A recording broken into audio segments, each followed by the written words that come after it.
Lorsque vous travaillez sur un projet, vous ne le terminez pas forcément immédiatement. Vous avez besoin d'y revenir par la suite et vous avez besoin de continuer à travailler sur les mêmes pistes avec les outils d'Audacity. Vous allez donc sauvegarder votre projet avec le format d'Audacity.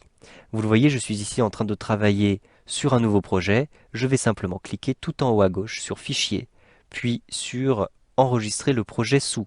Cela va me permettre de nommer mon fichier et de choisir l'emplacement de sauvegarde de ce projet. Ici, j'ai un message qui m'indique que je vais sauvegarder le projet sous le format d'Audacity. Audacity possède son propre format avec une extension .aup. Cela va vous permettre de retrouver les différentes pistes de votre projet et les différents outils d'Audacity. Vous pourrez ainsi modifier les effets d'Audacity, etc.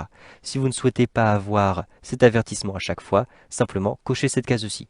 Je ne vais pas le faire maintenant et je clique simplement sur OK pour ouvrir un petit explorateur Windows qui va me permettre de choisir l'emplacement de sauvegarde de mon projet. Je vais choisir simplement le bureau et je vais nommer ce projet projet 01 tout simplement. Ensuite, je clique simplement sur enregistrer pour enregistrer ce projet. Je peux maintenant quitter le projet sans crainte de le perdre. Je clique tout en haut à droite sur la petite croix rouge comme ceci et je retrouve effectivement sur le bureau les différents fichiers qui concernent mon projet. Donc ici, projet 01 avec, vous le voyez, la petite icône d'Audacity et je vais avoir un dossier qui est lié à ce fichier-ci. Donc lorsque vous déplacez l'un de ces fichiers, n'oubliez pas de déplacer en même temps l'autre. Donc je double-clique ici sur le dossier pour retrouver les différents éléments qui se trouvent dans mes pistes.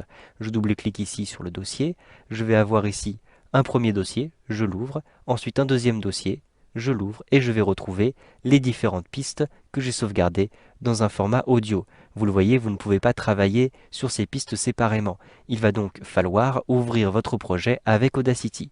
Je ferme ici le navigateur Windows. Ensuite, je double-clique ici sur le projet 01 qui est au format d'Audacity pour retrouver effectivement, vous le voyez, mes deux pistes audio sur lesquelles je vais pouvoir travailler à nouveau. Lorsque vous ouvrez un projet et que vous modifiez vos pistes, vous avez des fichiers temporaires qui sont sauvegardés par Audacity. Si vous voulez avoir accès à ces différents fichiers temporaires, récupérez le chemin, l'emplacement de ces fichiers temporaires. Vous pourrez ensuite aller les retrouver. Donc en cliquant tout en haut à gauche, dans le menu Édition, vous retrouvez tout en bas les préférences. Vous pouvez utiliser le raccourci clavier CTRL-P pour accéder rapidement aux préférences.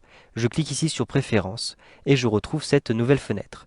Sur la gauche, vous allez retrouver les différentes rubriques de préférences. Je clique ici sur la rubrique Répertoire. Vous avez ici le répertoire des fichiers temporaires, donc avec son emplacement très précis. Vous pouvez modifier cet emplacement simplement en cliquant ici sur Choisir. Vous aurez un petit explorateur Windows qui apparaît, à partir duquel vous pouvez choisir l'emplacement des fichiers temporaires de sauvegarde. Donc pour l'instant, je clique sur Annuler, je vais conserver ce dossier-ci. Donc si vous souhaitez retrouver ces fichiers temporaires, il vous faudra dans l'explorateur Windows désactiver, masquer les fichiers cachés. Vous avez ensuite en dessous l'espace libre qui vous est indiqué en gigaoctets. Donc vous le voyez, j'ai suffisamment d'espace pour continuer d'enregistrer mes pistes audio. Je clique simplement sur OK une fois que j'ai retrouvé ces informations.